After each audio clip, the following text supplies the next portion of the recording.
Discord is a chat platform mainly used for online communities and large friend groups, especially among gamers. But like every social platform, it's not all sunshine and memes. There's a darker side to it. In this video, I'll share my personal story, how I began as a regular user and how I got pulled into something much more dangerous and how I managed to get out from this dark side of Discord. I joined Discord in 2018. At first, it was just a fun way to stay in touch with my friend group, playing Minecraft, and watching Monster School together. As I grew older, I became more curious about the world beyond my bubble. I joined servers based on my favorite games and made new friends from other countries. It felt exciting, even freeing. Everything shifted in the summer of 2019. Some drama broke out between a friend of mine and another community. I didn't understand much, just saw people spamming each other endlessly. That's when I met someone new. I'll reveal his name later. He spammed an entire server with troll messages, shock videos, and more Susie stuff. That was the first time I heard the word raid. I was 14, edgy, curious, and naive.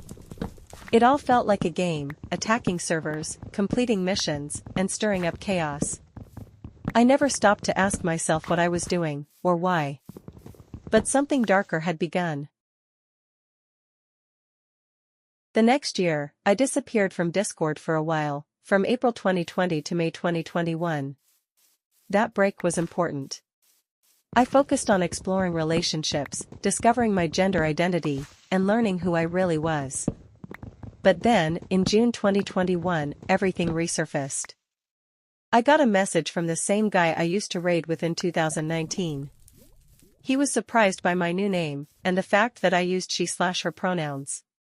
He invited me to a server with a strange name, Mano Nera Italiana, or Italian Black Hand. I hesitated, but curiosity got the better of me, so I joined. The server was anything but friendly. It was a far-right raiding group, extreme, political, and highly organized. One of the leaders wanted me out immediately. But the guy who invited me defended me and insisted they respect my pronouns. They agreed, reluctantly. Still, I wasn't allowed to just exist. They put me to work, server security, spying on targets, infiltrating servers, helping organize raids. I proved myself. I took down servers, gathered intel, and pushed beyond expectations. I started testing bots, creating them, building spam accounts, and helping lead ops. My loyalty grew, dangerously. I lost focus on myself, my transition, and my life. The group expanded quickly. The two founders divided it into sectors and recruited heavily. I was promoted to commander. My sector started off weak, but I worked hard to turn it around. I made it stronger, even through failed raids and internal drama. I recruited collaborators and built a tight team. My sector became a core part of the group's operations, especially for protecting allies and friendly groups. My level of intel and spying was the most powerful and feared within the group and allies. This was a powerful form of deterrence, but wasn't enough to avoid retaliation from enemies, mostly other fascist groups. By 2022, my radicalization had peaked. Alexei, the guy who first brought me into all this, ordered me to start using advanced tools. Real hacking. And I said yes.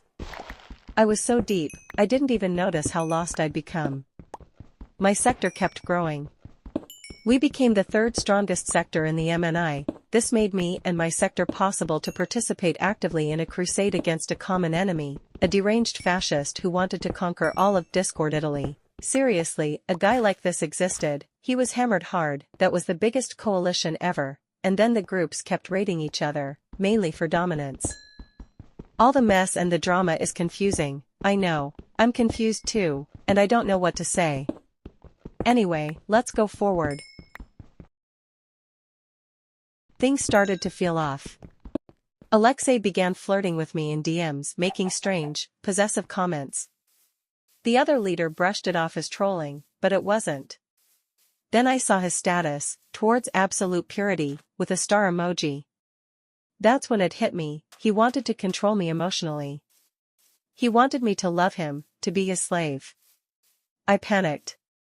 I tried to grow my power and defend myself. I begged the other leader to do something.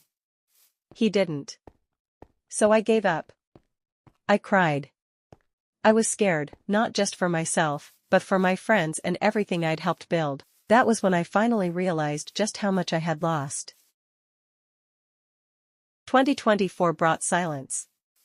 Alexei withdrew, tensions rose, and something was clearly breaking. He was acting very suspicious. Only my friends and I became worried about the situation. Then it happened. Alexei, after a disagreement, staged a coup and proclaimed himself as the only leader of MNI on March 26 at 10 p.m. 1 hour later, the other leader, the one who'd ignored my warnings, messaged me. "You were right about Alexei. I need your help to stop him." I agreed.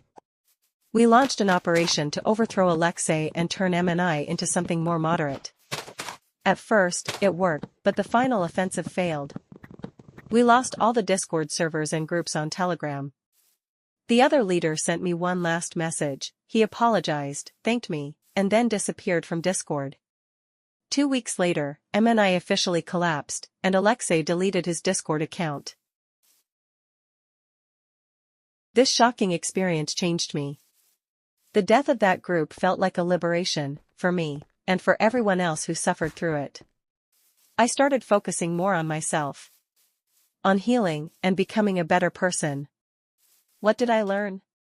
Well, the world is wild, and the internet even wilder. Discord? That's chaos on another level. What starts as a joke can turn into a war zone before you even realize it. And some communities can be dangerous, especially for young people who are vulnerable, lost, or just looking for a place to belong. Stay safe out there, guys.